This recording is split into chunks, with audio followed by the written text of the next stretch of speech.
ಆಗೈತೆ ಟೈಮ್ ಅಪ್ಪ ಈಗ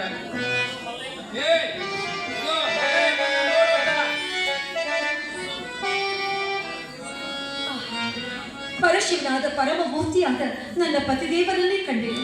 ಸ್ವಾಮಿ ಯಾವಾಗ ಬಂದ್ರಿ? ಕೈಯಲ್ಲಿ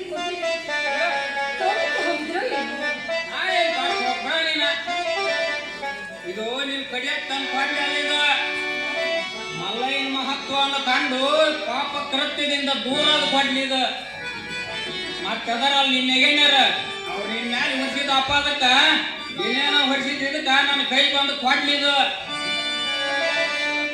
ಈ ಮಲ್ಲಯ್ಯನ ಮಹತ್ವವನ್ನು ಕಂಡು ನಿನ್ನ ಚಾನಲ್ನಾಗಿಟ್ಟು ಇದು ತಗ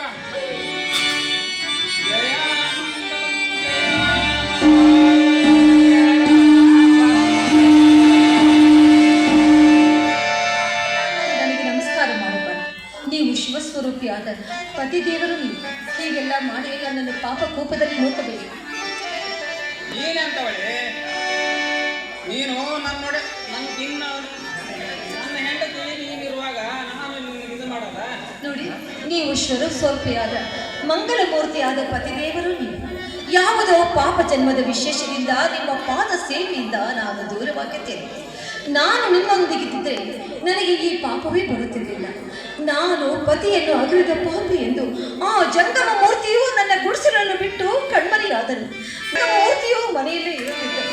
ಸ್ವಾಮಿ, ಸಂಸಾರದಲ್ಲಿಯೇ ಸತ್ಯ, ಸಂಸಾರದಿಂದಲೇ ಸುಖವು, ಸಂಸಾರದಿಂದಲೇ ಆ ದೇವರ ದರ್ಶನವು, ಸಂಸಾರವೇ ಮೋಕ್ಷದ ಹೆಬ್ಬಾಗಿಲು. ಏನು ಮುತ್ತು ರತ್ನ ಉದಿರಿದ್ವು ಏನಿದು ಛೇ ಛೇ ಛೇ ನಾನು ಆಶ್ಚರ್ಯ ಬಿಟ್ಬಿಡ. ನಾನು ಅವನೇನೋ ತಿಳ್ಕೊಂಡ್ಬಿಟ್ಟಿದ್ದೆ. ಅವ ನಿಜವಾಗಿ ದೇವ್ರು ಬಿಡವ. ಅದಕ್ಕೆ ನೀ ನನಗೆ ದಿನ ಮಲ್ಲಿಕಾರ್ಜುನ ಮಲ್ಲಿಕಾರ್ಜುನ ಅಂತ ಭಜನೆ ಮಾಡಕ್ ಹೇಳ್ತಿ ಬಿಡ ನೀನು. ನಾನು ಅವನ ಬಗ್ಗೆ ಏನೋ ತಿಳ್ಕೊಂಡಿದ್ದೆ. ನೀನು ನಿಜವಾಗಲೂ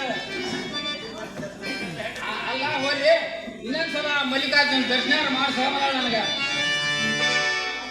ಆ ಮಲ್ಲಿಕಾರ್ಜುನನ್ನು ಪರಶಿವನೆಂದು ನಾನು ಆರಾಧಿಸಿದ್ದೇ ನಿಜವಾದ ಪತಿಯೇ ಮಲ್ಲಿಕಾರ್ಜುನನೆಂದು, ಮಲ್ಲಿಕಾರ್ಜುನನೇ ಪತಿಯೆಂದು ಆ ಪರಶಿವನ ದಿವ್ಯ ಚರಣೆಯನ್ನು ನಾನು ಸ್ಮರಣೆ ಮಾಡಿದರೆ ಆ ಮಲ್ಲಿಕಾರ್ಜುನನು ಈಗಲೇ ನನ್ನ ಕಣ್ಣಿಗೆ ಕಾಣಿಸಿಕೊಳ್ಳಬೇಕು.